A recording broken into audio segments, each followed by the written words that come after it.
بسم اللہ الرحمن الرحیم۔ اکثر احباب عشر کے حوالے سے سوالات کر رہے ہیں کہ عشر کیا چیز ہے۔ یاد رکھیں، زمین سے جو بھی نفع حاصل کرنے کی غرض سے پیداوار جو لی جاتی ہے، اس پیداوار سے جو زکوٰۃ نکالی جاتی ہے اس کو عشر کہا جاتا ہے۔ پھر عشر جو ہوتا ہے یہ دو قسم کا ہے، اس لحاظ سے کہ اگر بارانی زمین ہے، یعنی جس زمین کو بارش کا پانی لگتا ہے،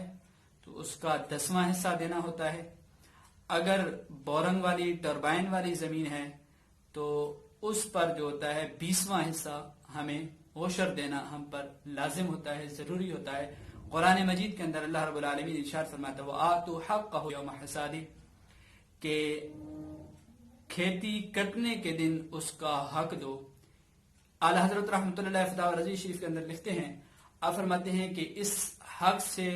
اکثر مفسرین کرام کے نزدیک اس حق سے مراد عشر ہی ہے۔ اور پھر جو بندہ عشر دے دیتا ہے، عشر دینے کی دیتا ہے اللہ رب العالمین، اس کے بدلے میں کیا اسے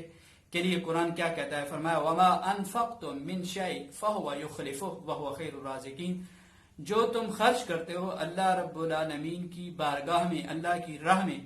اللہ تمہیں اس کے بدلے میں اور ادا کرتا ہے، اور تمہیں عطا کرتا ہے، اور تمہیں رزق اپنی طرف سے دیتا ہے، یعنی اس رزق کے اندر برکت آ جاتی ہے۔ وَهُوَ خَيْرُ الرَّازِقِينَ، اور وہی بہتر رزق دینے والا ہے۔ تو اگر ہم جتنے بھی احباب ہیں، ذمہ دار لوگ، اگر ہر علاقہ والے عشر دینا شروع کر دیں تو میرے خیال میں ممکن نہیں ہے کہ ہمارے علاقہ کے اندر، ہمارے شہروں کے اندر کوئی بھی غریب رہ سکے۔ تو ہمیں چاہیے کہ ہم اپنا عشر نکالیں، اور پھر عشر کے حقدار کو بھی تلاش کرنا چاہیے۔ بعض دفعہ یہ بھی احباب سے میں نے سنا ہے کہ احباب اس طرح طریقہ کار کرتے ہیں کہ اپنے گھر کے اندر عشر کے دانے الگ رکھ دیتے ہیں، اور پھر جو بھی خیرات لینے والا آتا ہے تو اسے اسی عشر کے دانوں میں سے، عشر کی گندم میں سے، عشر کے حصہ میں سے پھر دیتے رہتے ہیں۔ یاد رکھیں، اس طرح ممکن ہے کہ کسی ایسے کو آپ عشر کے دانے دے دیں جو بندہ مستحق نہ ہو، تو پھر آپ کا عشر ادا نہیں ہوگا۔ تو آپ کو چاہیے کہ آپ اپنا عشر کسی حقدار تک پہنچائیں،